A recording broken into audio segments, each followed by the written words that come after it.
KREM 2 News at Noon begins now. Right now at KREM 2 News at Noon, we have a cloudy day right now, but the rain might not be finished just yet as our temperatures have finally turned colder.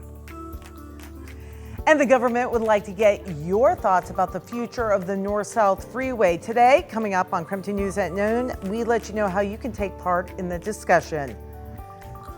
And this afternoon, we are learning the very latest and getting updates on a jet crash and the search for the Navy crew members. Hi, everyone. It is so good to see you. Welcome to KREM 2 News at Noon.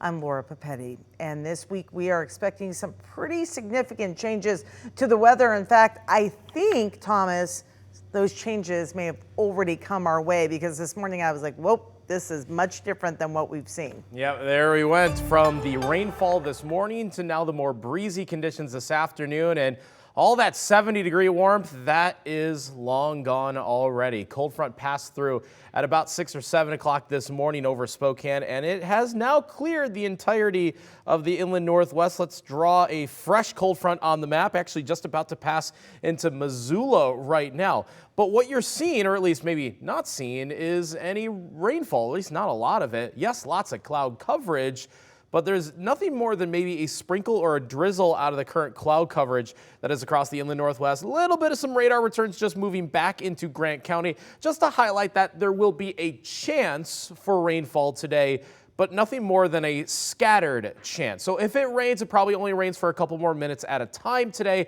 Otherwise, I think it's just going to look like this for the rest of the day. It started out wet. Right now, it's mostly cloudy to overcast skies, and those temperatures will stay in the 50s. Sustained wind gusts at 16 miles per hour, but have been gusting up to 26 here in Spokane. Actually, these values is about what we're expecting. 20 to 30 mile per hour wind gusts today. Nothing severe, but enough to knock down some leaves off of the trees now that we hit the peak of that season. So our high temperatures are just in the 50s for today.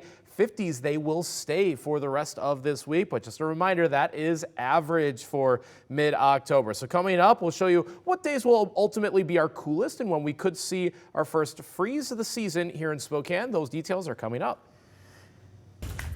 This is coming in new at noon today. Idaho's longest serving death row inmate is now set to be executed coming up next month. Thomas Cree was served with a new death warrant this morning. According to the document, unless there is a stay in the case, Cree will be executed coming up on November 13th. Cree has been on death row for nearly half a century and was convicted of 5 murders in 3 states. The new warrant comes a day after the Idaho Department of Correction announced its updating protocol for executions, including the ability to use a central line IV if a standard IV can't be established. His execution in February was unsuccessful because IDOC medical staff could not set an IV line. Deborah Chuba, the supervising attorney for the Capital Habeas Unit of Federal Defender Services of Idaho, released a statement that says, in part, quote, "We are heartbroken and angered that Idaho would try again to execute Thomas Cree using virtually the same process and team of executioners, and before conducting any official review of what led to the botched attempt to take his life earlier this year." Happening later today, WashDOT is inviting people in the East Central neighborhood to a community discussion about the North Spokane corridor. KREM 2's Brandon T. Jones explains what WashDOT wants to discuss and why the meeting was called in the first place. Well, this is actually the second community conversation that WashDOT has hosted, and it all revolves around the North Spokane corridor and its connection to I-90. Just for some background, the connection to I-90 would be the final phase of the North Spokane Corridor project, and that process will be broken into 4 phases with construction likely to start in late 2025 or early spring 2026. Overall completion for the corridor project is expected to be done by 2030. And as for tonight's meeting, WashDOT says the purpose of these conversations is to receive feedback and, quote, foster meaningful dialogue and strengthen relationships with the community. Among among the talking points. Architectural themes for the connection project, and there'll also be brief updates on storm water, utility plants, and tree replacement for the corridor. So here's what else you need to know. The meeting is here at the MLK Center tonight. Doors open at 5:30, and then a presentation will begin at 5:45. There's also a virtual option to watch remote if you can't make it in person. So just also as another reminder, WashDOT says they plan on hosting these type of community conversations on the third Wednesday of every month through May of 2025. But for now, reporting here in the East Central neighborhood, Brandon T. Jones, KREM 2 News. Right now, the search is on for a Navy fighter jet that crashed east of Mount Rainier. 2 crew members were on board and they have not been found yet. The jet went down around 3:30 yesterday afternoon during a routine training flight from Naval Air Station Whidbey Island. The crash site is east of the mountain.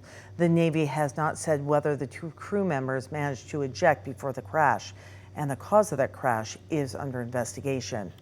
And the Coeur d'Alene City Council has sworn in a new council member. Kenneth Gabriel will serve in seat 4. The seat opened up when former council member Woody McEvers became the city's interim mayor.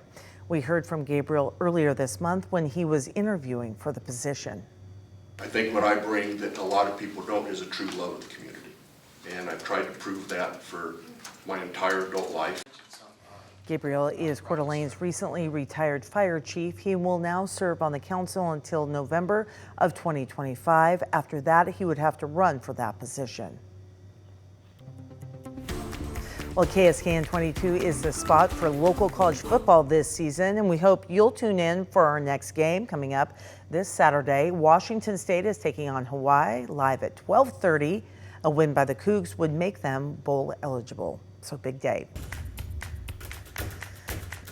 And still ahead on KREM 2 News at noon, we have results of a new exclusive poll and see how voters here in Washington say they will be voting for president.